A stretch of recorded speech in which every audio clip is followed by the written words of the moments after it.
Hey guys, welcome back to a new episode on the CyclopeanCraft server with me, Elainey. Got a few things planned for today's episode, which I'll hope you'll enjoy. Please leave any feedback down in the comments below. I do always love hearing your thoughts and opinions, especially in regards to what I could do better so you enjoy it more. But anyway, let's get into it. So I am here in the shopping district and look at this. So Drastic, a relatively new member of our server, is going to build a railway line, and he's already started on I think what's supposed to be the station. What he's done, especially with that glass, so I don't know, I'm thinking with the way he's done it that is the design of it, and I think it is gorgeous. Like, what he's done so far just looks absolutely fantastic. I think it's just beautiful. I don't know how much it's gonna get used, with the fact that obviously we can all fly and we're all pretty impatient, but it's certainly going to look very good, and I just love the blocks you've used. And I was gonna have a little park there, but never mind. Don't worry about it, Drastic. It's good. It's probably getting a better use than me putting a park there. I was supposed to put a park at the other one, and that kind of never happened. So let's not talk about that. And this little elevator shaft takes you right up to the top, next to Gwent's beautiful tower and beautiful bridge. I know he had asked me to do the bridge, but I think what he's done is so much better. So going up to the top, we have a lovely little gardening shop here. And wow, this is beautiful. It really does look like a greenhouse. Ooh, selling nether wart. I like that. How much are they selling it for? 1 diamond for 32. So for the amount I need, that's probably a bit too expensive, but definitely for any little bits and bobs in the future, definitely coming here. I really love how they've designed this. By the looks of it, they're selling most of like the vegetation and plant stuff, which is really, really awesome. I really like how they've done like the little garden outside and that as well. So since me and Gwent have built up here, a few shops have popped up, and I am loving how people are expanding. We've got the little bee shop over here, which sells honeycomb and honey blocks, I do believe. We've got Drastic's glass shop here. I really like how he's kept it very simple design-wise. I'm not going to say too much because he's actually asked for a review. So I'm going to stop there and save my thoughts for the review when me and Gwent get round to doing it. I also like how there seems to be a little trend of making the shops look like what they are. And now we're over to my little creeper head shop. It was never intended to be like a creeper, but when I built it, selling the netherite ingots was only ever temporary. And then I decided to sell gunpowder and TNT and also gunpowder and paper. And I was like, I just thought it was awesome. I decided to go for green, and it's like kind of creeper themed, and the stuff I'm selling on it primarily get from creepers. So I think that is just awesome. However, deco wise, it's definitely lacking, so definitely gonna have to work on prettifying it up a little bit, because at the moment it's kind of So I have decided to build a little mini game. I'm not going to tell you what it's going to be. I want you to leave your guesses down in the comments below, and please don't cheat. Please, if you want to guess, leave the comments just now. Don't wait until I've told you to then type, oh, it's this. I would really like to see who gets it right. And also, maybe your wrong answers might give some inspiration for future mini games me or the others could build here. So we have a rogue Astro and Gold running about. I think they've trapped a wandering trader, because we now have the mini blocks add-on on the server thanks to Hank, and I must say the mini blocks are so adorable. So I think they're currently trying to trade to get some of the mini blocks. Not that I can blame them at all. Definitely going to do the same thing myself at some point.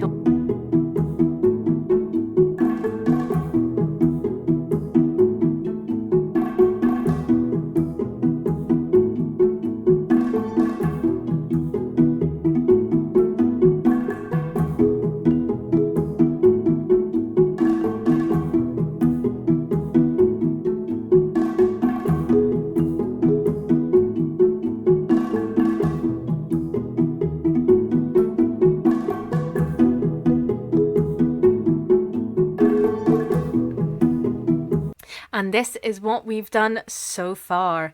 So as I'm sure you have already have guessed, this is a target match. So obviously one person or one team would be on one side and the other team or other person on the other side. The vines are going to be a bit of a challenge because they are going to block them a little bit. However, I have tested it. You can shoot through them. So that shouldn't be a problem. So this is what I've managed to get done so far. It's not going to be getting finished in this episode, but maybe the next episode, or at the very least the episode after that. So if any of you guessed correctly, this is a target match. So obviously one person or one team would be on one side, and then the other team or person would be on the other side. Obviously it's really not finished yet. There's going to be a lot of redstone behind these. Because the redstone lamps next to it is more just to let the person shooting know that they have hit the target. And there's going to be redstone behind it, which will let a little redstone system know when the targets have been hit. And the first person to hit all 10 targets will be the winner. However, we need to set it up so that way once a signal has been triggered, if they hit the same one, it doesn't trigger the signal for that one again. So they do have to hit each target once. First person to hit all of them wins. And there's kind of going to be 2 prizes. So obviously for this, they can only use normal bows and arrows, which I will provide. And there'll obviously be a little prize for the winner. So they'll pay to get in, and then the winner walks home with the diamonds. However, they'll also have the pleasure of killing the opposing team. So make sure to take your stuff off, guys. Yes, the winners get to kill the losers. So kind of 2 prizes there, which will be fun. Obviously, there is no redstone at the back just now. I'll have to bring this out and make sure. It is going to get kind of awkward doing the redstone because we won't want any of the redstone signals from the different ones to overlap, but I will do some testing of that in a creative world. This was just an idea I kind of was inspired by Cubfan and Exumavoid. They've both done like similar sort of thing, like where 2 teams face off shooting target blocks. And I thought something like that would be fun. It's just a little PvP game that's nothing too in-depth, unlike Manhunt Island, which I am still working on, but obviously that is a long-term project. And a game like this, you could play in about 10-15 minutes, really, whereas Manhunt Island, a game of that is probably going to take a bit longer, especially if a few people on the server play it multiple times, then obviously they'll get better at it. Whereas with this, it's just whoever's fastest and the best shot is going to win. But I'm really quite excited for it. I think it'll just be a nice quick bit of fun for everyone to enjoy. And I hope you liked the time lapse. So the time lapse idea, I totally stole it. I totally stole it off of Gwent. I think I might have mentioned this in my last episode when I used the time lapse method on LZ's tree. So it was an idea that Gwent came up with, and I just thought it's a beautiful way to do a time lapse, especially because we don't have alt accounts on the server, and sometimes recording for each other can be a hassle. And also a lot of the time, a lot of these time lapses, obviously for you guys watching, they might only be a minute or 2 long, but usually they'll have taken us a couple of hours. So having someone stand there, record, and then you tell them when to move and what angle and stuff, it's just really finicky. So that method that Gwen came up with is just, it's just beautiful. In his video it works so well, and I'm sorry if some of the clips were just a little bit off. Like, I'm still getting a bit used to working with the new editor, but that will get better in time, so bear with me.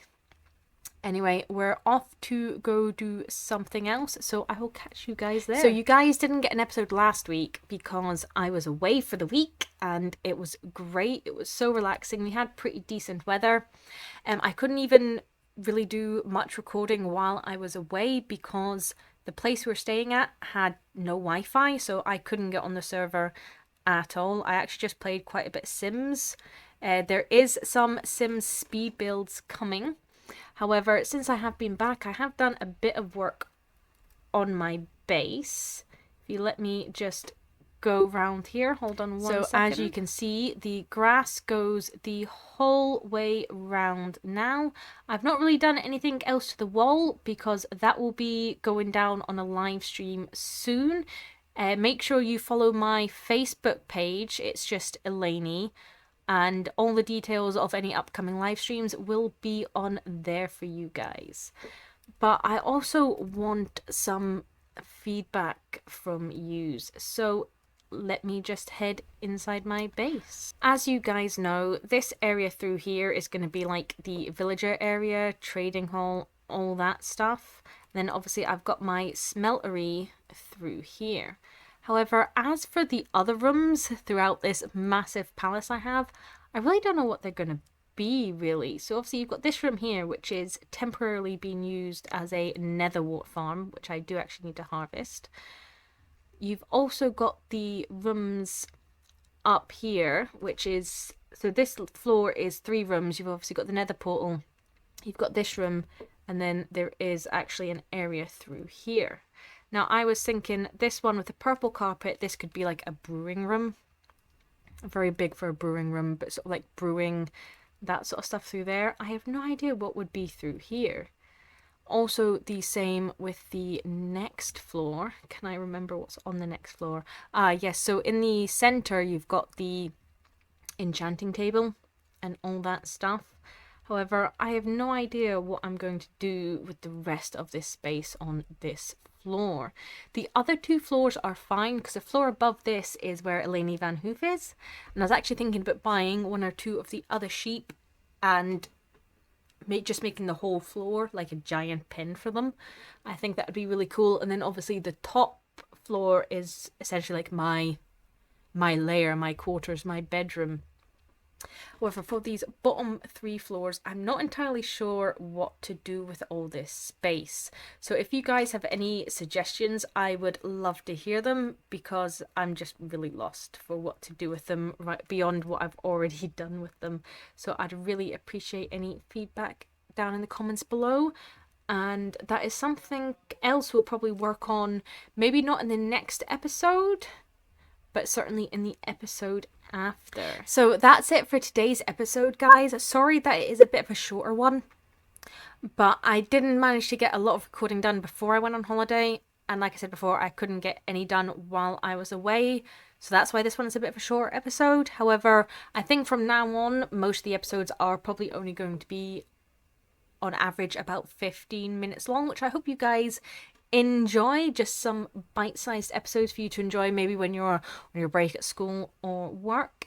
But let me know what you thought, and don't forget to hit that like and subscribe, and I'll catch you in the next one.